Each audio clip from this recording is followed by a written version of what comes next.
Assalamualaikum warahmatullahi wabarakatuh. Kembali lagi dengan saya di channel Belajar Sosmed ya. Jadi teman-teman untuk di episode kali ini kita akan membahas kelanjutan tentang 25 Nabi dan Rasul. Di sini saya sendirian teman-teman karena Bu Evanya sedang di luar. Jadi untuk episode kali ini saya sendiri teman-teman.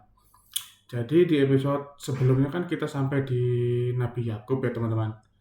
Jadi setelah Nabi Yakub, kita akan lanjut di Nabi selanjutnya ya teman-teman. Untuk Nabi selanjutnya itu ada Nabi Yusuf alaihissalam. Nabi Yusuf alaihissalam merupakan salah satu putra Nabi, putra Nabi Yakub alaihissalam yang diutus oleh Allah Subhanahu Wa Taala menjadi Nabi. Beliau dimusuhi oleh 11 saudaranya karena hanya dialah yang paling tampan. Nah, jadi Nabi Yusuf ini tuh Nabi yang paling tampan ya teman-teman. Karena itulah Nabi Yusuf itu dibuang ke dalam sumur oleh saudara-saudaranya. Lalu selanjutnya itu ada Nabi Ayub, teman-teman. Ya. Nabi Ayub alaihissalam merupakan nabi yang diuji oleh Allah dengan penyakit kulit yang sangat parah. Namun beliau dengan sabar dan tabah dengan ujian tersebut, akhirnya Allah Subhanahu Wa Taala pun mengangkat ujian tersebut dan memberikan kehidupan yang lebih baik kepada Nabi Ayub. Lalu selanjutnya ada Nabi Musa. Nah, di sini Nabi Musa itu sangat terkenal dengan kesaktiannya ya teman-teman, sangat sakti sekali. Bahkan beliau bisa membelah sungai Laut Merah, bisa membelah Laut Merah menjadi dua ya teman-teman. Ketika Fir'aun mengejar beliau. Nabi Musa juga itu membebaskan budak-budak dari Bani Israel ya teman-teman, dari kejaran Fir'aun. Fir'aun itu raja yang zalim ya teman-teman. Lalu selanjutnya ada Nabi Harun. Nabi Harun alaihissalam merupakan sepupu Nabi Musa alaihissalam yang menemani Nabi Musa melawan Fir'aun. Nabi Harun membersamai Nabi Musa dan juga kaum Bani Israel ya teman-teman. Nah, beliau ini membantu Nabi Musa untuk memerangi Fir'aun ya teman-teman. Kelebihan Nabi Harun ini apa sih? Nabi Harun itu kelebihannya itu bisa berbicara dengan baik. Dia membantu Nabi Musa itu untuk berdakwah dan juga bernegosiasi dengan yang raja-raja lain gitu teman-teman. Lalu yang selanjutnya ada Nabi Zulkifli alaihissalam teman-teman. Nabi Zulkifli ini nabi yang selalu jujur ya teman. Bukan berarti yang lain tidak jujur, tapi Nabi Zulkifli ini yang paling jujur ya teman. Untuk menepati janji sehingga doanya itu selalu dikabulkan. Jadi Nabi Zulkifli itu setiap berdoa itu selalu dikabulkan oleh Allah Subhanahu Wa Taala.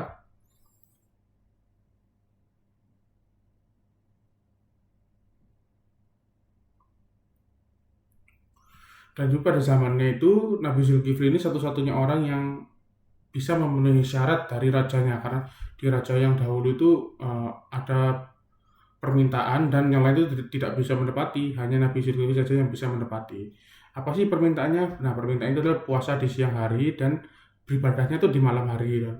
Nah, yang selain itu tidak mampu untuk melaksanakan itu. Hanya Nabi Zulkifli saja yang bisa menyelesaikannya gitu teman-teman, bisa melakukannya gitu. Nah, itu dia untuk kelebihan Nabi Zulkifli alaihissalam teman-teman. Lalu yang selanjutnya itu ada Nabi Daud alaihissalam. Nabi Daud alaihissalam ini nabi yang beliau ini raja teman-teman ya. Beliau ini raja yang sangat bijaksana sekali, dan beliau juga seorang nabi ya teman-teman. Nabi dan raja yang sangat bijaksana sekali. Nabi Daud alaihissalam juga mempunyai bahasa tutur kata bahasa yang sangat baik, mampu berdakwah juga dengan sangat baik, dan juga umat-umat itu sangat banyak teman-teman Nabi Daud ini. Beliau juga seorang pandai besi ya teman-teman. Ya, beliau juga raja, nabi, dan juga pandai besi, seorang pandai besi ya. Beliau membuat senjata segala macam, dan yang senjata yang paling terkenal terkenalnya itu ketapel ya Nabi Daud itu. Lalu untuk yang selanjutnya ada Nabi Sulaiman alaihissalam. Nabi Sulaiman ini seorang raja juga yang sangat bijaksana dan juga sangat adil ya teman-teman. Beliau ini memimpin suatu wilayah itu sangat besar ya teman-teman. Bahkan wilayahnya ini bukan hanya meliputi di dunia manusia saja, tapi di dunia jin juga beliau ini menguasai gitu teman-teman. Ya, bahkan wilayah kekuasaannya itu ada di dua alam ya, dua alam yang berbeda teman-teman. Itu sangat luar biasa sekali Nabi Sulaiman ini. Dan Nabi Sulaiman itu terkenal juga teman-teman dengan Ratu Balkis dan juga burung hutnya teman-teman. Lalu selanjutnya itu ada Nabi Ilyas. Nabi Ilyas Nabi Ilyas ini diutus ke kaum namanya Balbalak. Teman-teman. Eh, kembali ke itu karena mereka itu menyembah berhala. Eh, kaum Balbalak ini menyembah berhala teman-teman. Ya, sudah sangat-sangat luar biasa menyimpangnya. Jadi Allah Subhanahu wa taala itu mengutus Nabi Ilyas untuk turun ke kaum mereka itu teman-teman, untuk meluruskan kembali ajaran-ajaran yang salah teman-teman. Lalu yang selanjutnya ada Nabi Ilyasa alaihissalam.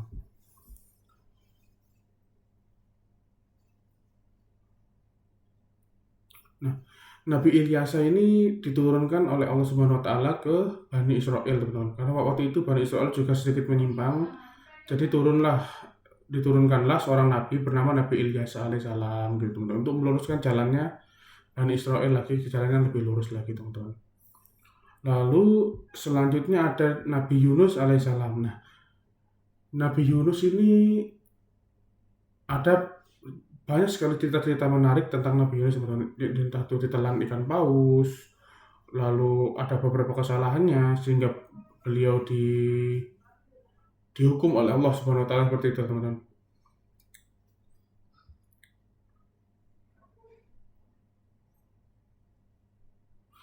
Nah, Nabi Yunus ini turun di tengah-tengah kaum bernama kaum Ninawi, teman-teman. Ninawi itu wilayahnya itu ada di Mosul ya, di Timur Tengah sana. Nabi Yunus ini mengajak kaumnya itu untuk lurus, teman-teman, tapi mereka itu tidak mau, teman-teman, sehingga kaum ini diazab oleh Allah Subhanahu wa taala karena mereka tidak mau mendengarkan nabinya, ini Nabi Yunus ini, teman-teman. Nah, setelah itu Nabi Yunus itu berlayar ke tengah laut.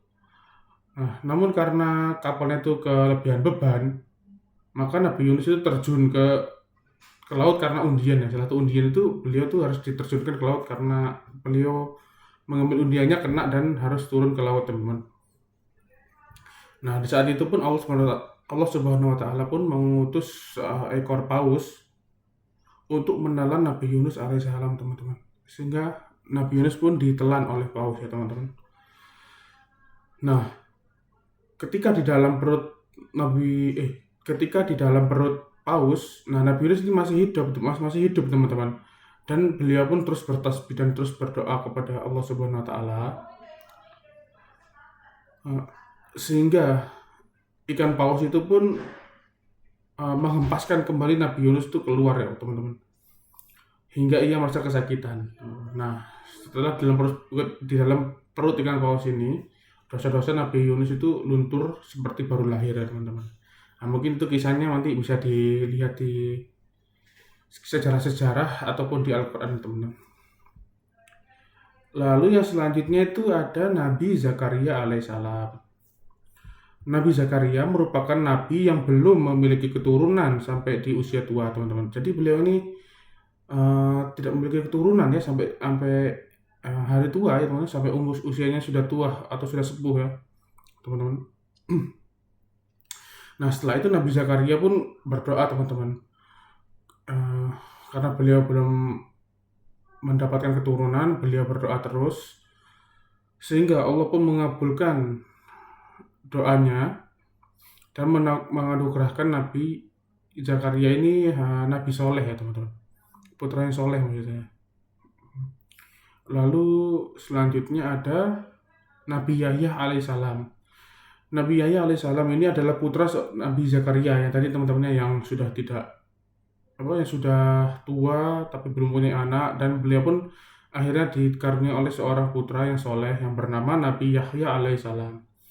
Nah, Nabi Yahya ini sangat-sangat berbakti kepada kedua orang tuanya, teman-teman, kepada Nabi Zakaria dan istrinya. Nah,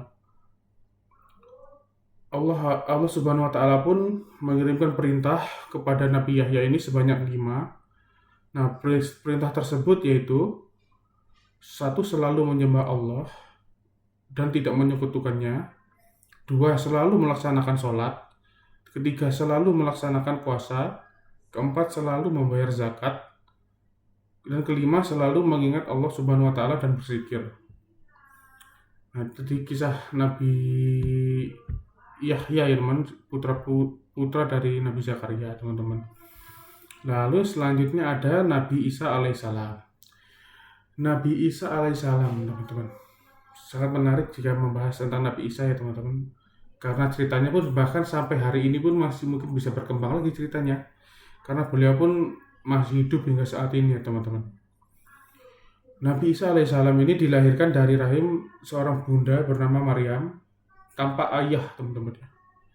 Nah, Ibu Maryam ini merupakan seorang perempuan yang tidak pernah menikah atau bersentuhan dengan laki-laki.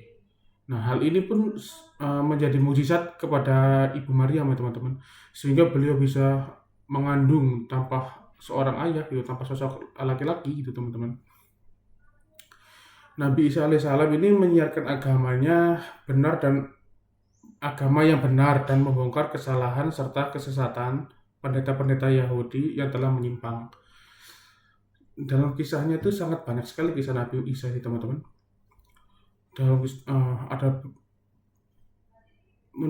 Bahkan menurut Al-Quran itu Nabi Isa ini masih hidup. Beliau itu diangkat oleh Allah ke langit ya, teman-teman.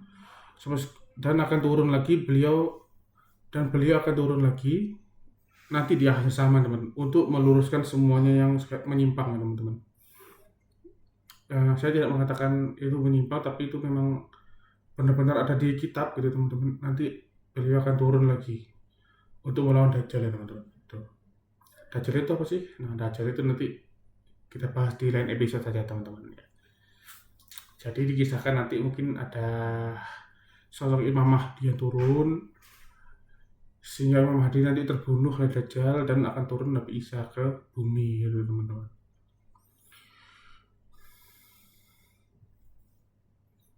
Nah, selanjutnya Nabi terakhir dan Nabi akhir zaman, yakni Nabi Muhammad Shallallahu Alaihi Wasallam. Nah, di sini saya akan sedikit mengutip salah satu dari buku Sirah Nabawiyah karya Syekh Saifur Rahman Al-Mubakfuri. Nabi Muhammad SAW merupakan nabi terakhir dan penutup dari para nabi. Sejak kecil beliau telah menjadi seorang yatim piatu. Setelah tumbuh besar, beliau diurus Allah Subhanahu wa taala untuk menyebar ajaran agama Islam. Nah, dalam menyebarkan agama Islam, beliau menghadapi segala cobaan, namun beliau menghadapi dengan penuh kesabaran, teman-teman. Nah, Nabi Muhammad ini menjadi panutan dari seluruh umat Islam seluruh dunia sampai saat ini, teman-teman. Bahkan sampai saat ini ya, umat Islam pun menyebar ke seluruh dunia, bahkan menjadi salah satu agama yang paling besar di dunia, teman-teman. Dan Nabi Muhammad SAW pun menjadi salah satu manusia yang paling berpengaruh di abad yang ini, teman-teman. Di abad setelah Masehi ya, teman-teman. Ya, itu, teman-teman. Mungkin kita sedikit cerita tentang Nabi Muhammad ya, teman-teman. Karena Nabi Muhammad ini kan nabi terakhir ya, teman-teman.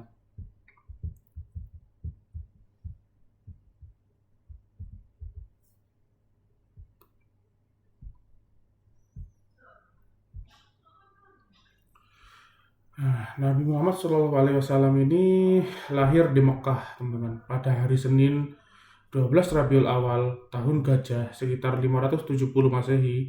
Beliau adalah anak dari Abdullah dan Aminah, teman-teman, dan berasal dari suku Bani Hashim ya, teman-teman, yang merupakan bagian dari suku Quraisy.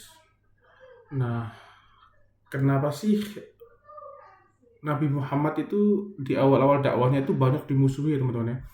Ya karena beliau itu bukan dari kaum Bani Israel teman-teman, karena beliau berasal dari Bani Hashim ya. Karena waktu saat itu kan Bani Israel kan sangat ini terpandang gagah gitu teman-teman. Sehingga pada saat itu pun banyak yang tidak suka dengan Nabi Muhammad gitu. Bahkan beliau pernah dilempari batu sampai berdarah-darah, bercucuran darah teman-teman. Itu saat berdakwah ya teman-teman. Nabi Muhammad SAW.